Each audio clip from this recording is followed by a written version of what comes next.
Que morreu en febreiro nunha explosión provocada pola súa exparella, continúan ca campaña para recadar fondos para a súa familia. Os fillos non recibiron aínda axudas e non poden vivir na súa casa, que quedou estragada pola explosión. 4 meses despois do asasinato de María José, a súa casa segue en obras, inhabitable.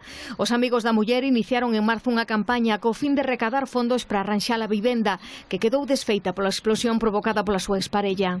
Hai fendas que hai que reparar, hai que desmontar tabiques, pero bueno, estamos esperanzados porque a casa está moi avanzada a obra e sei que a ver se en un mes ou dous poden volver a habitala, non?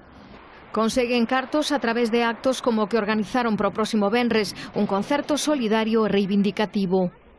Unha forma de recaudar unha cuantía un pouquiño maior de cartos, de denunciar a violencia machista, de recordar a Sesé, sobre todo. É moi terapéutico tanto para nós, os amigos de Sesé, como para a familia, que queremos que se sinta arropada e que sinta que non están sós e que todo isto, pois esta lacra da violencia machista, que é unha enfermedade social que estamos sufrindo, pois que ten que erradicarse.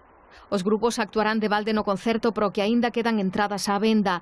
O obxectivo dos amigos de Sesé é recadar uns 10.000 euros para a familia da muller. A policía reabre o caso do